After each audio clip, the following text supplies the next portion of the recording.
Ciao everyone. Today I'm going to give you some secrets on how to make the best Italian meatballs. This is Nonna's Italian Kitchen with Roz Carrari. So let's gather our ingredients.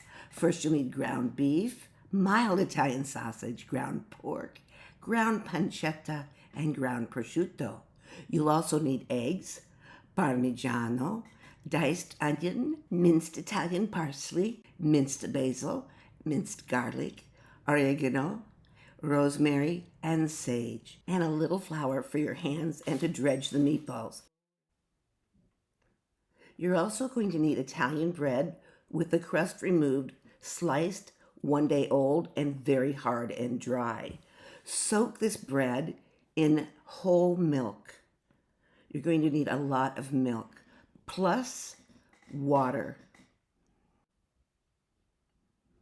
Now you're going to let this bread soak for 30 minutes. It's supposed to be super hard, all right? And so the milk and the water are just going to be absorbed by this bread and soften it up. Now, while the bread is soaking, gently mix the meats together. If you mix the meat too vigorously, it will cause hard meatballs. There's one of the secrets. And now, when you've got your meat mixed well, add the eggs. And then just give another gentle mix. This is going to keep mixing, so don't mix things hard. Now add the freshly grated Parmigiano and give it a little swirl. Add the diced onions and do the same. Gently, gently mix things together. Add the minced Italian parsley. Give it a little swirl and mix. Add the minced garlic and do the same. Add the minced fresh basil. Add in the oregano, the sage, and the rosemary. Now give it a mix, a light mix with your fingertips. Gently, gently pull it all together. Now add some salt, pepper, and once again, with your fingertips, gently mix the beautiful meatball mixture. All right, after 30 minutes, go and squeeze the bread and squeeze all of the milk and the water out. There's another secret. Do not use breadcrumbs that are in a can. You need to use fresh bread and follow this method. Now continue to squeeze until the bread is completely mushy. Hey, how are you today? Are you doing okay? Where are you from? Let me know in a comment and I'll reply back to you. Now pour the smashed bread with the milk into a colander. You've got a bowl underneath the colander and strain the bread into that. Let it set for about 5 to 10 minutes and then remove the bowl and discard the milk. Add the milky bread to the meat mixture. Here's the next secret. See how moist this bread is from the milk and the water? This is why the meatballs are so soft. Gently mix everything together again. Now wash your hands and put a lot of flour on them. It's time to make meatballs. You're going to make enough in your hands to make 2-inch round balls. Don't press, be gentle. There's another secret for you. So place them on a flour-covered platter. Continue rolling out these meatballs.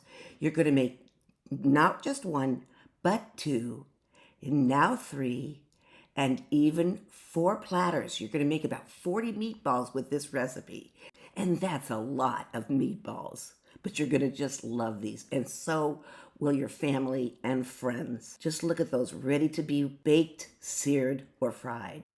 Use only peanut or canola oil, no other oil. There's another secret for you. Now here we are searing the meatballs. We are not frying them. They're just in a little bit of oil instead of being completely submerged in oil. Now slowly add the rest of the meatballs to the pan so the oil's temperature does not drop too low. And you want to sear them for about 5 to 8 minutes until they're golden brown. Then with a strainer, remove them from the oil and place them on a paper towel so that they can drain a little bit. Now you want to slice one open just to check and see that it's brown and not pink inside. And then you know that they're done and ready to be baked in the tomato sauce. But don't they look just gorgeous? Oh, These are so good, you just can't believe it. Now you want to put some tomato sauce on the bottom of an oven-proof heavy pan. Then put your meatballs on top of that, completely cover with tomato sauce again. Bake at 350 degrees Fahrenheit for 45 to 60 minutes. And then you want to serve either alone or with your favorite pasta or in some delicious meatball sandwiches. And here we're just serving them alone in the tomato sauce as an appetizer or a light supper or dinner. And then when you're done ladling into everybody's bowls or a platter, you want to garnish with some beautiful fresh basil leaves. Isn't that pretty? Buon Appetito! I hope you enjoy. Now go and dig in. You can find this recipe on the blog La Bella Vita Cucina at https://italianbellavita.com. Hey, thank you so much for watching today. This has been Nonna's Italian Kitchen with Roz Carreri. And please hit the like button, and I hope you subscribe. I'd love to have you as part of my community. Ciao, ciao.